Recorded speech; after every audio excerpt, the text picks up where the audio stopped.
Wondering how much a new home security system will cost?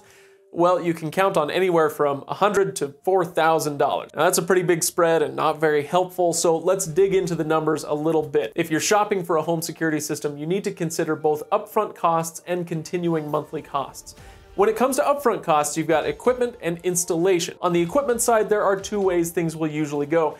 If you sign a contract, your equipment cost might be rolled into your monthly payment. With a no contract plan, you'll need to purchase all that equipment up front, and that'll generally be between $200 and $500, give or take. As for the installation of all that equipment, a professional install will usually run you between $50 and $200. Now, you won't have to worry about this with a DIY system because you'll be installing all of that yourself, but some companies like ADT and Vivint require a professional install, so you'll have to factor that cost in. Now, after these upfront costs, you'll almost certainly have some recurring monthly costs, which basically comes down to monitoring fees. Monitoring refers to who is watching over your system, especially when an alarm is triggered. Self-monitoring, which is where you simply get alerts and alarms sent to your phone, is the cheaper of the two options, but even it generally comes with a price. Companies that allow self-monitoring will still usually charge $10 or $20 a month just to get full access to their app and to your video feeds. Professional monitoring is when the security company responds to an alarm by contacting either you or the authorities or both. On average, the cost of professional monitoring comes out to about $30 a month. Companies usually have several plan tiers, depending on what you want your security system to be able to do. Video, for instance, is usually an upper tier kind of plan,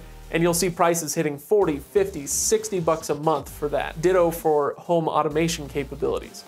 Anyway, the point here is that when you're thinking about purchasing a home security system, think of it like a cell phone. There's usually an upfront cost, but you'll also need to keep paying to keep it working. But there are a lot more details beyond what I mentioned here, so be sure to read up on the top home security companies over at Reviews.org, and on your way, like and subscribe and hit up the comments if you have any other questions. Thanks for watching, everybody, and we'll see you on the next review.